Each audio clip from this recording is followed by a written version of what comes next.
Hi అండి. ఈరోజు మరొక సరికొత్త వీడియోతో మేము ముందుకు వచ్చాము.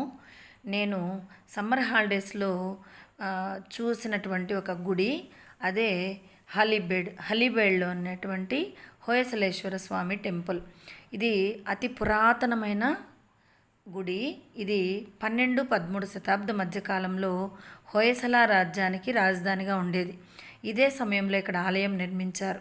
ఈ ఆలయాన్ని విష్ణువర్ధనుడు రాజుగా మంత్రి కేతనమల్లు కలిసి నిర్మించారు. ఈ నిర్మాణం 1160లో పూర్తయింది. అంటే సుమారుగా 190 సంవత్సరాలు పట్టింది. ఇది ద్వికుటాలయం, అంటే 2 ఆలయాలు ఉంటాయి. రాజుగారైనటువంటి హోయసల పేరు, రాణిగారైనటువంటి శాంతలాదేవి పేరు మీద 2 శివలింగాలు ఉంటాయి.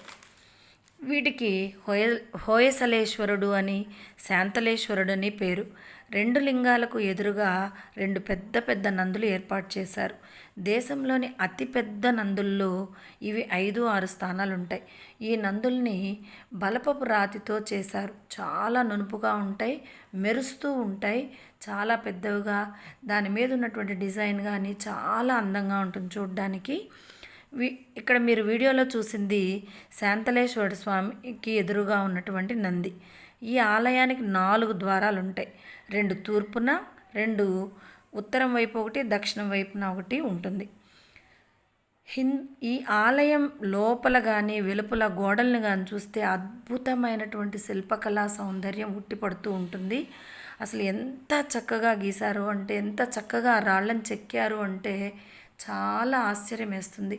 ఆ కళా నైపుణ్యానికి మనం అందరము కూడా ఆశ్చర్యపోవాల్సిందే.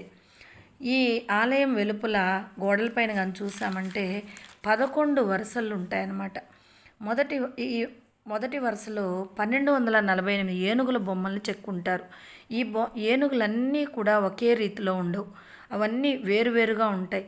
2వ లైన్లో సింహం, 3వ లైన్లో పూలు, 4వ లైన్లో గుర్రాలు ఉంటాయి, 5వ లైన్ అంతా నార్మల్గా ఉంటుంది, 6వ లైన్లో పురాణ ఇతిహాసాలు ఉంటాయి, 7వ లైన్లో జంతువులు, అంటే 7వ లైన్ మకర యాలి అంటారు. ఇందులో 7 రకాల జంతువులను చెక్కి ఉంటారు.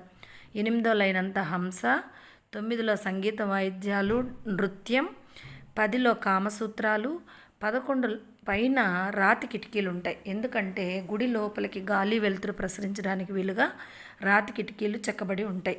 ఇది అంతా కూడా తూర్పు వైపున ఉన్నటువంటి ఆలయ గోడలపై ఉంటుంది. పడమర దిక్కు అంతా కూడా పెద్ద పెద్ద విగ్రహాలని చెక్కి ఉంటారు.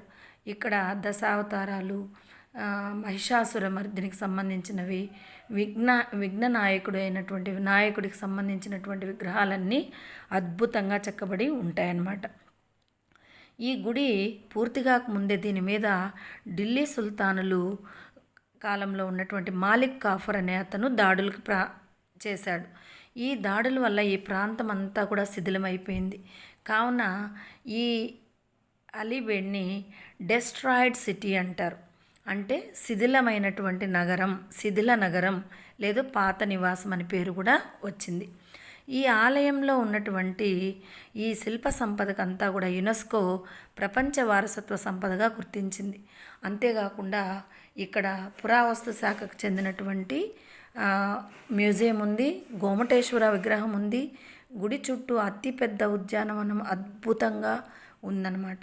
ఇంతేకాకుండా గుడి మొదట్లో అతిపెద్ద వినాయక విగ్రహం కూడా ఉంది. ఇక్కడ ఎదురుగా పెద్ద సరస్సు కూడా ఉంది. రాజులు ఎప్పుడూ కూడా దక్షిణం వైపు నుంచినే గుడిలోకి ఎంటర్ అయ్యేవాళ్ళు. ఇప్పుడు మీరు లోపల చూస్తున్నటువంటి అతిపెద్ద శివలింగం హోయసలేశ్వర శివలింగం. శివుణ్ణి దర్శనం చేసుకోండి. మీ అందరికీ కనుక ఈ వీడియో నచ్చినట్లయితే లైక్ చేయండి, షేర్ చేయండి, సబ్స్క్రైబ్ చేయండి. Thank you.